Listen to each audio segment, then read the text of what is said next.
Okay, hey, welcome to an episode of On the Wrist from Off the Cuff. Today, a really cool review for you guys from the brand RZE. A little about them, they're a microbrand upstart where the founder was actually a key designer from another popular microbrand and has since set out to create his own new vision from the ground up. And RZE has really flourished over the years. In terms of type of watch, I'd consider this an everyday adventure watch. Typically, the key common characteristics in design language are looking for something within this space. Of course, you're going to find something that is sporty, legible, and tough. In this case, it's going to be a digital watch.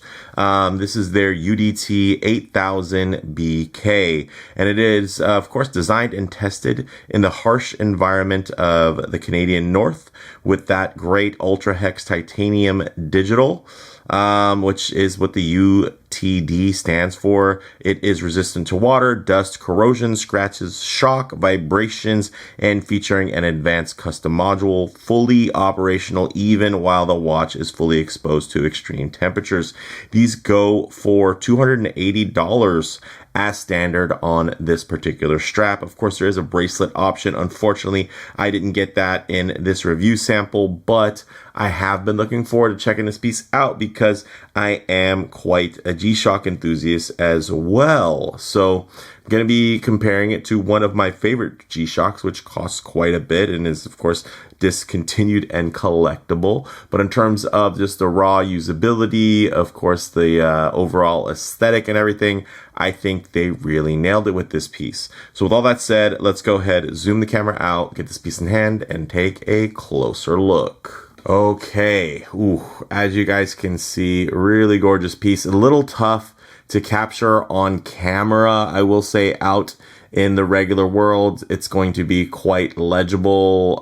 It's not going to be as legible as a positive display, but a lot of people do prefer the aesthetic of a negative display. And if you do want the positive display, of course, you do have that option. One that I would compare it to is this gorgeous piece right here. Of course, for me to be able to see that now, I did have to kind of put an extra light there so that you'd be able to kind of capture it a little bit clearer. So don't mind the extra reflection. Again, it's just for ultimate legibility there, but that's what I would compare it to.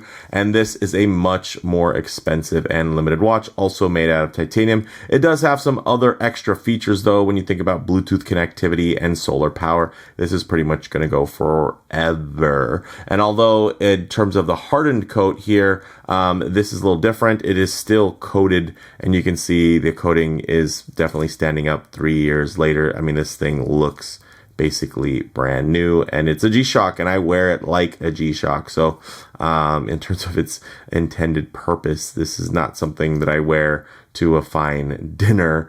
This is something that I wear when I'm out on the trail.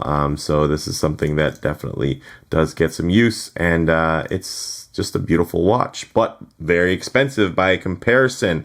Now, this piece right here, guys, the aesthetic, the color choices, all of it, I really, really dig. Now, when we get into some of the details here, guys, you're going to get a 42 millimeter diameter and about 41 millimeters at that bezel, 13.4 millimeters thick, and 49.5 millimeters lug to lug, full grade 2 titanium construction. And grade 2 titanium is actually quite a bit more pure in terms of the titanium being less of an alloy like you might get out of grade 5. Of course, there are benefits to grade 5, but the fact that you're going to have a hard coating on top of this kind of negates a lot of that. Also, the fact that you're going to be using a matte blasted finish, again, negates a lot of the benefits of using grade 5 titanium. So don't think of this as, oh, well, they chose the lesser. No, they did what made sense. To use grade 5, honestly, when you were just going to do a matte blast and do a hard coating on top, doesn't really make sense. So let's be sensible here, guys. Now that hard coating does give you 1200 hardness Vickers, which is quite strong. This does have a sapphire crystal with an inner AR coating. Of course, it's hard to kind of show off the inner AR coating when I have to have a light pretty there direct. Of course, it's tough mainly because it's recording off of a dark camera lens. So if I was to cut this light down or turn it off here. Let's see. It'd be hard because it's again reflecting off of a black camera lens in a dark room with just 2 light sources on each side. So there's that, right? So this is just, again, just to make sure that you guys can see there. And then again, out in the real world, guess what? You'll be out in a well-lit spot. And if you're not, you can always hit the button here for the light, and you'll get a bit of, well, maybe I should turn this off. Then hit the light here. There. Ooh, yeah. Okay. A little hard. We'll get to that when we get to the low light transition portion of the review. But yeah, it's frustrating and again, this is just an issue of recording. So some of you are, useless, negative guys. Again, it's just a challenge for recording. So if you're not a YouTuber making a YouTube video, this will absolutely be legible enough. Now, is it the most legible? No, there are more legible options, but again, there is a certain charm to that negative display. Now, getting into some more of the details here, guys, you're going to have this custom movement inside, I should say, module. It's the UTD-8000 multifunction digital module. It does have a 3-year battery life in terms of the power source. It's going to be that CR2032. It would be nice if they would have something like solar power. I think that would really kind of be the icing on the cake for this piece. But everything is quite nice. Look at the case back there. Solid titanium, screw down. You have beautiful pushers. Great contouring here, guys. Quite a handsome piece. Nice engraving there. So very, very cool. Getting into the display, it is a negative display. It has date, hour, minute, seconds, month, date, all displayed there, as you guys can see. If I can get it to kind of reflect without over reflecting. And then it has that aquamarine toned ultra glow in terms of that LED backlight. Another nice thing is 200 meters of water resistance. Again, quite on par with something like this much more expensive and collectible watch. And it does have a 20 millimeter lug width. That's something where it stands out. You can use traditional straps here, and then the strap it comes on is actually quite contemporary and unique. It looks like something that would be on a smartwatch in terms of that more refined Velcro status with a bit of elasticity there, which is quite nice.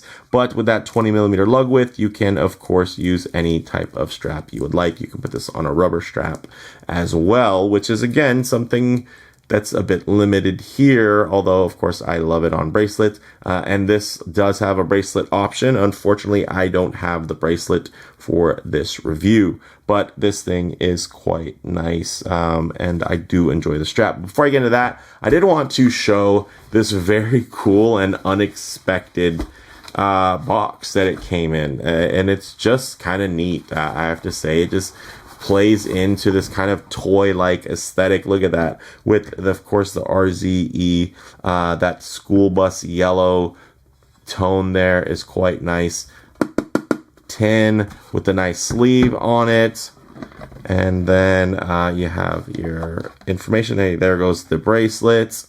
There, a little tutorial, kind of quick guide reference, and then of course you have this kind of keeping that separate and protected. Then you have how this sits. And yeah, it's not everything, right? But it is something, and it's, I don't know, I get a kick out of it. It just didn't need to be this cool, and it just was. And again, it just plays in to the more playful nature of this watch. It's not something for someone that's taking everything so seriously.